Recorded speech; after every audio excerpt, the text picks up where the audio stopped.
ಪಂಚರಲ್ಲಿ ಮೇಲು ಕೀಳು ಭೇದಬೇಕು, ನಾವೆಲ್ಲ ಒಂದಾಗಿ ಬಾಳಬೇಕು.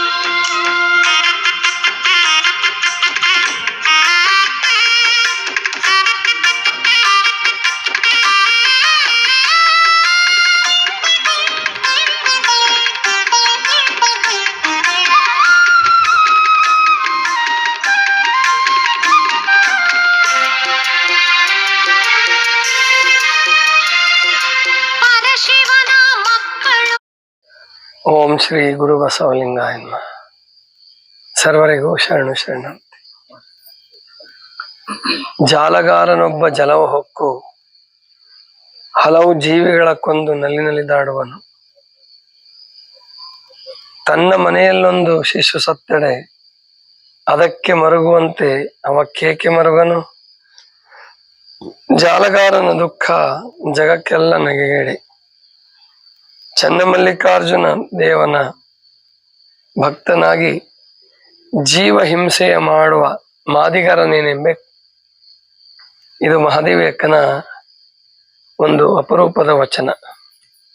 ಈ ವಚನ ಹೆಚ್ಚು ಪ್ರಸಿದ್ಧಿ ಇಲ್ಲ. ಈ ವಚನವನ್ನು ಆಧರಿಸಿ ಮಾತಾಜಿಯವರು ತರಂಗಿಣಿಯಲ್ಲಿ ಒಂದು ಅಧ್ಯಾಯವನ್ನೇ ರಚನೆ ಮಾಡಿದ್ದಾರೆ. ದಯವೇ ಧರ್ಮದ ಮೂಲ ಅನ್ನುವಂತಹ ಹೆಸರಿಟ್ಟು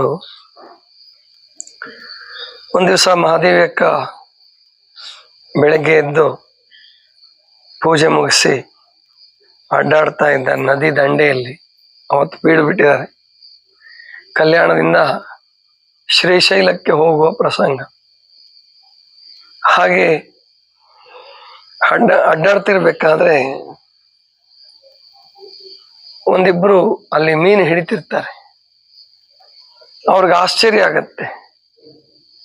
ಮಹಾದೇವಿ ಅಕ್ಕನ ಆ ತೇಜಸ್ಸನ್ನ ಕಂಡು ಆ ಮುಗ್ಧ ಮನುಷ್ಯರಿಬ್ರು ಆಶ್ಚರ್ಯ ಪಡ್ತಾರೆ. ಏನು ಗಂಗಾದೇವಿನೇ, ಅಂದ್ರೆ ಅಲ್ಲಿ ನದಿ ಹರಿತಿರುತ್ತಲ್ಲ, ಆ ಗಂಗಾ ಮಾತೆನೇ ಹೆಣ್ಣು ರೂಪವನ್ನ ಈ ಮನುಷ್ಯ ರೂಪವನ್ನು ತಾಳಿ ಬಂದಳೋ, ಅಥವಾ ವನದೇವತೆನೇ ಈ ರೂಪದಲ್ಲಿ ಅಡ್ಡಾಡ್ತಿದ್ದಾಳೋ ಅಂತ ಹೇಳಿ ಅವ್ರಿಗೆ ಅನುಮಾನ ಬರುತ್ತೆ. ಬಾ ನಮಸ್ಕಾರ ಹಾಕವ ಅಂತ ಹೇಳಿ ಹೋಗಿ ನಮಸ್ಕಾರ ಮಾಡ್ತಾರೆ. ಆವಾಗ ಸರಿ ಏನ್ರಪ್ಪ ನಿಮ್ಮ ಹೆಸರು ಅಂದಾಗ ಒಬ್ಬ ಬರ್ಮಪ್ಪ ಅಂತಾನೆ, ಒಬ್ಬ ಮತ್ತೊಂದು ಹೆಸರು ಹೇಳ್ತಾನೆ. ಸರಿ ಏನು ಮಾಡ್ತಾ ಇದ್ರಿ? ಮೀನ್ ಹಿಡಿತಾ ಇದ್ದೀವಿ. ಆ ಕಡೆ ನೋಡ್ತಾರೆ ಮಹಾದೇವಿ ಅಕ್ಕ. ಅಲ್ಲಿ ಬುಟ್ಟಿಯಲ್ಲಿ ಆಗತಾನೆ ಹಿಡಿದಾಕದಂತ ಮೀನುಗಳು ಜೀವ ಸಂಕಟದಿಂದ ಒದ್ದಾಡ್ತಿರ್ತವೆ. ಅಂದ್ರೆ ಅವು ಮೇಲ್ಗಡೆ ತಂದ್ರೆ ಮೀನುಗಳು ಬದುಕಲ್ಲ. ಈ ಗಾಳಿಯಲ್ಲಿರ್ತಕ್ಕಂಥ ಆಮ್ಲಜನಕವನ್ನು ಹೀರ್ಕೊಳಕ್ಕಾಗಲ್ಲ ಅವಕ್ಕೆ. ನೀರಿನಲ್ಲಿರ್ತಕ್ಕಂಥ ಆಮ್ಲಜನಕವನ್ನು ಹೀರ್ಕೊಂತಾವ ಮೀನುಗಳು.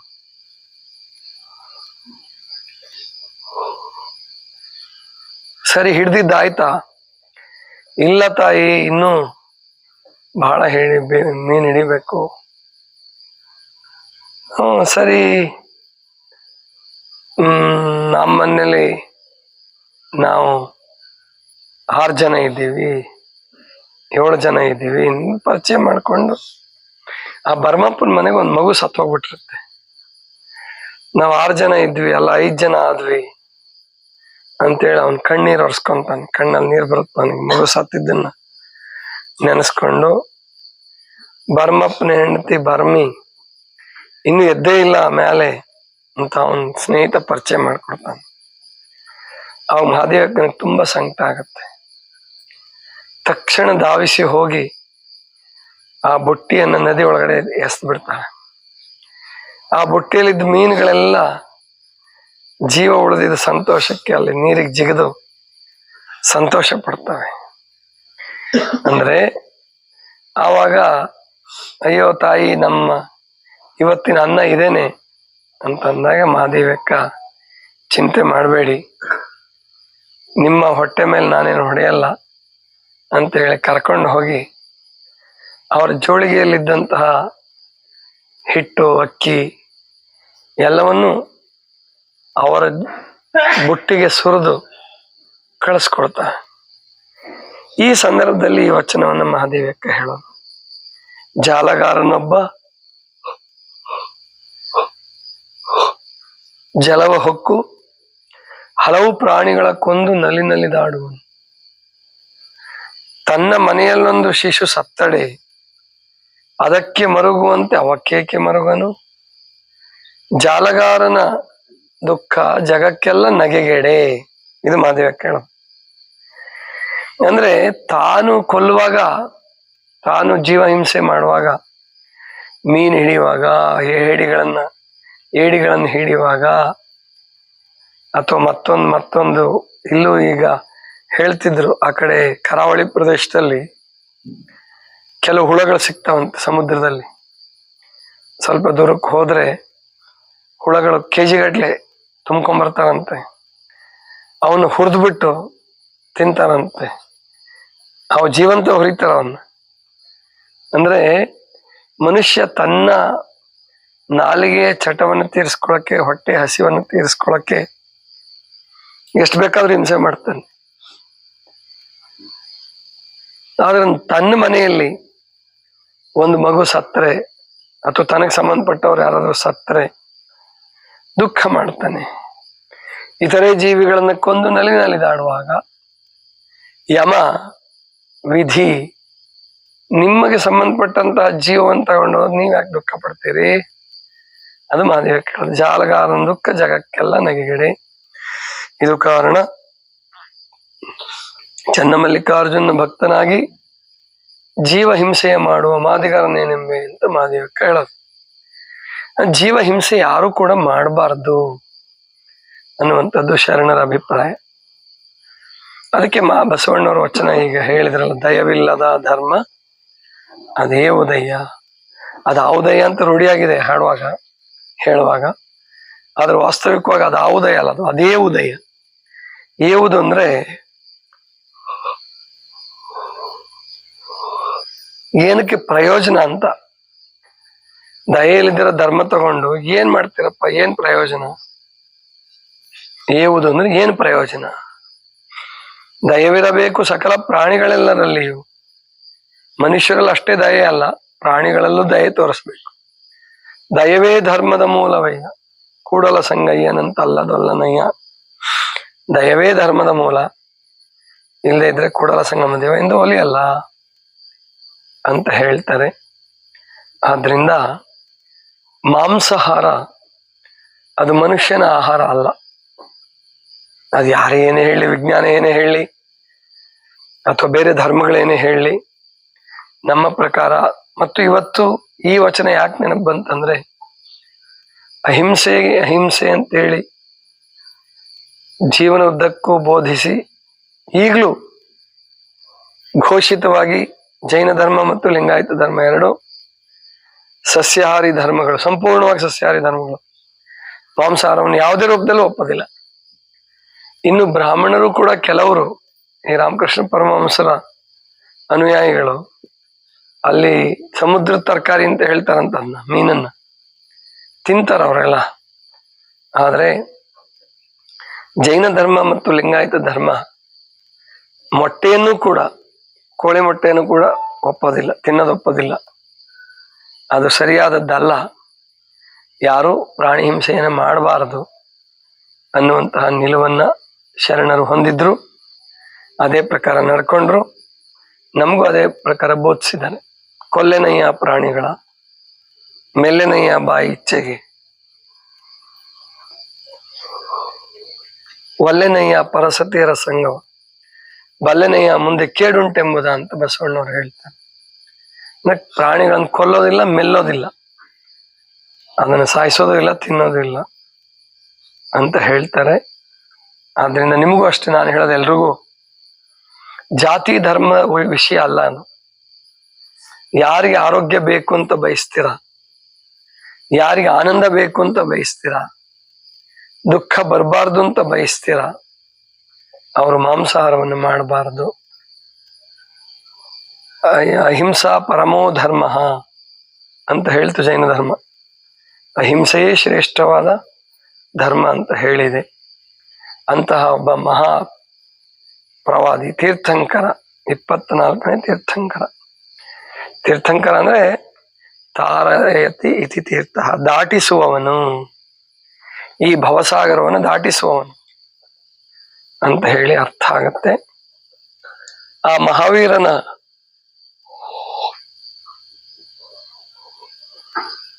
ತತ್ವದಿಂದ ಪ್ರಭಾವಿತರಾಗಿ ಮಹಾತ್ಮ ಗಾಂಧೀಜಿಯವರು ಒಂದ್ಸಾರಿ ಮಾತ್ರ ಮಾಂಸ ತಿಂದಿದ್ರು ಮೊದಲು. ಅಂದ್ರೆ ಕೆಲವು ಸ್ನೇಹಿತರೆಲ್ಲ ಬ್ರಿಟಿಷರ ವಿರುದ್ಧ ಹೋರಾಡ್ಬೇಕಾದ್ರೆ ನಾವು ಗಟ್ಟಿಯಾಗಬೇಕು, ಬ್ರಿಟಿಷರಾಗಿ ಮಾಂಸಾಹಾರಿಗಳು, ಹಾಗೆ ನಾವು ಮಾಂಸಾಹಾರಿಗಳಾಗ್ಬೇಕು ಅಂತೇಳಿ ಹುಡುಗರೆ ಅಂದ್ರೆ ಇನ್ನು ಕಾಲೇಜಿಗೆ ಅಥವಾ ಹೈಸ್ಕೂಲ್ ಮಟ್ಟದಲ್ಲಿ ಇರ್ತಾರೆ, ಅವಾಗ ಮಾಂಸ ತಿಂತಾರೆ, ಒಂದು ಆಡಿನ ಮಾಂಸ ತಿಂತಾರೆ. ಆ ಕರುಣಾಳು ಗಾಂಧೀಜಿಗೆ ರಾತ್ರಿ ಎಲ್ಲ ಆಡು ಹೊಟ್ಟೆ ಒಳಗೆ ಅರಚದಂಗೆ ಆಗ್ತಿರುತ್ತೆ. ಅಂದ್ರೆ ಅವತ್ತಿಂದ ಅವರು ಎಂದೂ ಮಾಂಸಾಹಾರ ಮಾಡೋದಿಲ್ಲ. ತಮ್ಮ ಅನುಯಾಯಿಗಳಿಗೆ ಮಾಂಸಾಹಾರವನ್ನು ಬಿಡ್ಲಿಕ್ಕೆ ಹೇಳ್ತಾರೆ ಅವರು.